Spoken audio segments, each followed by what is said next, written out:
बिस्मिल्लाहिर्रहमानिर्रहीम। अस्सलाम वालेकुम वरहमतुल्लाहि वबरकातुहू। मेरा नाम जी डॉक्टर अमानत बलोच। आज हम जिस मर्ज़ पे बात करेंगे उसका नाम है अस्थमा या दमा। उससे पहले जितने भी होम्यो नुस्खा चैनल में नए आने वाले साथी हैं उनको मैं खुश आमदीद कहता हूँ।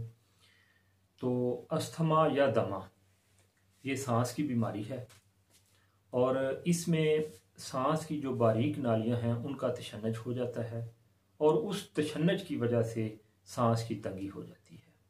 डॉक्टर केंट साहब के मुताबिक ये सुजाक का जो जहर साइकोसिस है उसी की एक शाख है और ये उससे ही रिलेटेड है। और होम्योपैथी में इसका इलाज होम्योपैथिक साइकोटिक मेडिसिन से करना चाहिए। तो ये इसकी तारीफ थी और डॉक्टर केंट का इसके बारे में जो एक बयान था वो मैंने आप दोस्तों के साथ शेयर किया। अब हम इसकी वजूहात की तरफ आते हैं, इसकी आया कि वजह क्या बनती है। तो सबसे पहले इसकी जो वजह है, किसी चीज़ की एलर्जी के बायस ये मसला हो सकता है, बलगमी झिल्ली के बायस, बलगमी झिल्ली के वर्म के बायस ये मसला हो सकता है, हवा के नाली के उजलात में सिकुड़ाव के बायस ये मसला हो सकता है।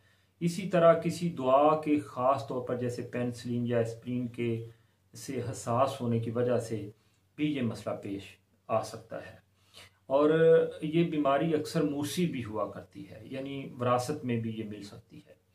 इसी तरह जल्दी अमराज के दब जाने की वजह से अक्सर जल्दी अमराज जब होती हैं तो उसमें एलोपैथिक तर्ज पर जब इलाज किया जाता है तो मर्ज़ को दबा दिया जाता है। उसमें एंटीबायोटिक इंजेक्शन या एंटीबायोटिक मेडिसिन देने की वजह से मर्ज़ दब जाती है और उसका जो रुख होता है वो फेफड़ों की तरफ हो जाता है।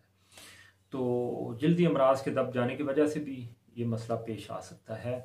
इसी तरह सुजाक का अगर सही तरीके से इलाज ना हो, सुजाक को दबा दिया जाए तो उसके दब जाने की वजह से भी फेफड़े मुतासर हो जाते हैं और दमा हो सकता है। ये तो इसकी वजूहात थी। अब हम आते हैं इसमें अलामात है कि जब किसी पेशेंट को अस्थमा या दमा हो जाए तो उसमें उसको क्या महसूस होता है, उसको क्या फील होता है। तो उसके बारे में सबसे पहले इस बीमारी में आम तौर पर मरीज़ आधी रात के बाद मर्ज़ का दौरा होता है मरीज़ पर, या फिर सुबह सुबह दौरा होता है। और इसके अलावा मरीज़ को बेचैनी और डिप्रेशन होता है, सांस में दिक्कत होती है, सांस लेने में उसको बहुत ही दिक्कत होती है। और इसी तरह पेट में गैस जमा हो जाती है। और इसी तरह दौरे की हालत में जब मरीज़ को दौरा होगा तो मरीज़ बिस्तर पर उठ के बैठ जाएगा और आगे की तरफ झुक जाएगा, क्योंकि उसको जब वो आगे की तरफ झुकता है तो उसको उससे आराम मिलता है। तो इसी तरह जी लेटने की हालत में मरीज़ का दम घुटता है, मरीज़ लेट नहीं सकता, उसको सांस की तंगी हो जाती है। इसी तरह खांसी आती है, मरीज़ को खांसी तो आएगी लेकिन उसको बलगम उसका बाहर नहीं आएगा। तो इसी तरह सीने में बलगम भरा होता है जो आवाज़ पैदा करता है। जब मरीज़ सांस लेता है तो उसके सांस की आवाज़ आती है, छाती से आवाज़ आती है। और इसी तरह अगर मरीज़ अपनी हिस्ट्री में किसी जल्दी बीमारी का जिक्र करे या फिर नमोनिया या ब्रोंकाइटिस का जिक्र करे तो वो समझ लें कि इस उसके इलाज की वजह से, उसका इलाज दब जाने की वजह से दमे की तरफ ये पेशेंट चला गया। तो इसी तरह इस बीमारी के बायस एम्फाइसीमिया जो है वो हो जाता है। मरीज़ का अगर ब्लड प्रेशर चेक किया जाए तो उसका जो सिस्टोलिक बीपी है, जो ऊपर वाला ब्लड प्रेशर है, वो बढ़ जाता है। इसी तरह खून में ओसिनोफिल्स की तादाद बढ़ जाती है और ये निशानी दमा की निशानी है। अब हम आते हैं इसके टेस्ट की तरफ। तो टेस्ट में चेस्ट के एक्सरेज करवाने पड़ते हैं, फेफड़ों की कैफियत का अंदाज़ा किया जाता है एक्सरेज करवाकर। उसके बाद इस बलगम का कल्चर करवाया जाता है ताकि बैक्टीरिया की मौजूदगी का पता चल सके। अब हम आते हैं इसके इलाज की तरफ। इलाज में मैं आपको होम्योपैथिक के 2 कम्बिनेशन बताऊंगा। इन दोनों कम्बिनेशन को आपने जिस तरीके से मैं बताऊं उसी तरीके से आप इनको तैयार करें और इंशाल्लाह ताला इस बीमारी से मुकम्मल छुटकारा हासिल करें। तो सबसे पहला जो कम्बिनेशन है उसमें 3 मेडिसिन है। ये मैं साथ साथ स्क्रीन पे भी शो करवा देता हूँ ताकि आप लोग वहाँ से इनको नोट फरमा लें। तो सबसे पहली जो मेडिसिन है वो ब्लाटा ओरिएंटा है। ये क्यू ताकत में लेनी है, पोथोस है, ये भी क्यों ताकत में लेनी है, ग्रैंडिलिया है, ये भी क्यों ताकत में लेनी है।